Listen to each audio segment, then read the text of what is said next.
Hello! In this lecture and the next one, we are going to give an outline of the proof of Nash's theorem. And the theorem states that every strategic game with finitely many players and pure strategies has a Nash equilibrium. We won't give the full proof because the proof itself is dependent on a result from analysis called Brouwer's fixed point theorem. We will discuss this fixed point theorem, see how this relates to the problem of finding Nash equilibrium, and then prove Nash's theorem. So here is the statement of Brouwer's fixed point theorem. Let X be a convex and compact set in a finite-dimensional Euclidean space. And let F be a mapping from X to X that is a continuous function.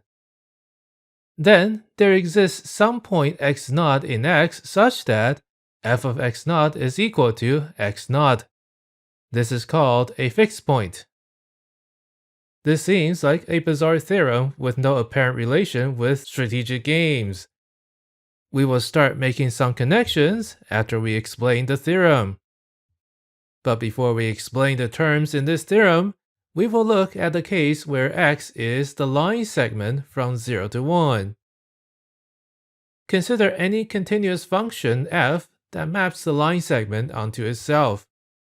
We can draw this on a graph with x on the horizontal axis and f of x on the vertical axis. The line here from 0, 0 to 1, 1 represents f of x is equal to x. So any point on this line is a fixed point.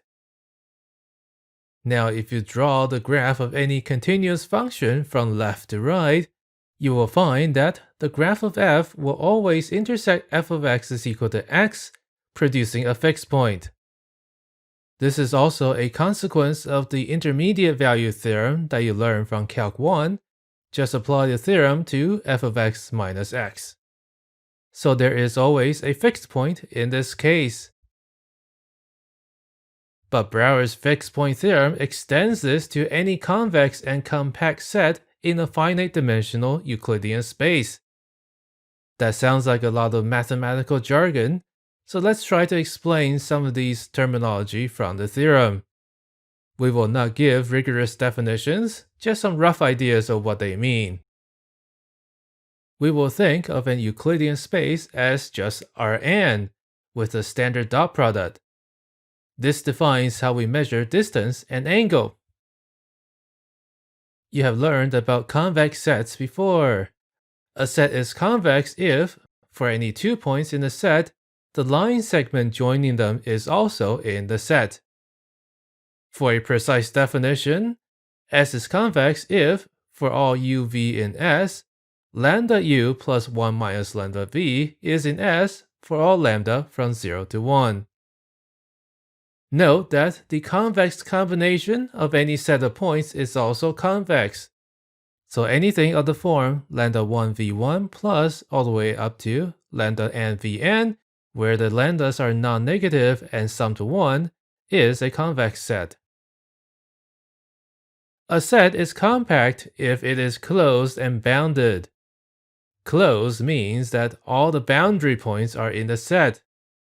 For example, the closed interval from 0 to 1 is closed, and the open interval from 0 to 1 is not closed. Bounded means that there is a constant that bounds the distance between any 2 points. So you do not have any points that go off to infinity. Note that this is a deep theorem from analysis, and we will not prove it here, though there are many fascinating proofs of it. If you are interested, I would suggest looking into the combinatorial proof using Sperner's lemma, which is a weird combination between combinatorics and analysis. Unfortunately, none of the proofs are constructive. This means that we know that a fixed point exists, but the proofs do not tell us how to find one. There are a couple of traditional illustrations of Brouwer's fixed point theorem, and they are somewhat bizarre and interesting. For the first one, Suppose you print a world map and place it on your desk. This is a continuous mapping from the surface of the Earth to the part of the surface occupied by the map on your desk. The theorem implies that there is a fixed point. That means that some point on the map is directly on top of the point it represents on your desk. For our second illustration, take a cup of tea and stir it, and we will let it settle. The fixed point theorem tells us that some part of the liquid is in the same spot before it was stirred. This doesn't mean that stirring didn't move it. Rather, it moved and came back to the original place. So the fixed point theorem gives us the sense that no matter what you do to mix things up, there is always something that remains the same.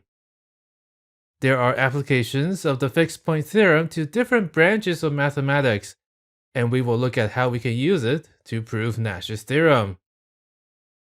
Now, to connect the two theorems, we first want to use Brouwer's fixed point theorem when X is the set of all mixed strategy profiles of a finite strategic game. So we need to verify that delta is convex and compact.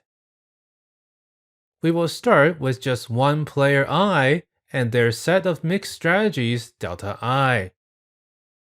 If the set of pure strategies is 1 to k, then we can represent delta I as the set of k tuples x1i to xki where each of the x's is non-negative and they sum to 1. This represents all possible probability distributions for player I. Now let's draw what this looks like for a small set of strategies. When k equals to 2, there are just two pure strategies, so delta I has the form p 1 minus p for any p from 0 to 1. And in R2, this is the line segment from 1, 0 to 0, 1. When there are three pure strategies, we are looking at the plane of p plus q plus r is equal to 1, with all variables restricted from 0 to 1. And this is a triangle in R3. And now you can see why we use delta to represent these strategy sets. We can see without proof that delta I is compact. It is closed, and any 2 points have distance at most 1. Also, delta I is convex. It is the convex combination of some points. What are these points?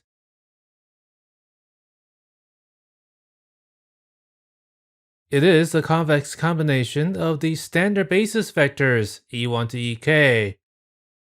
We see that an element of delta I has the form x1i e1 plus all the way up to xki ek, where the x's sum to 1 and are non-negative.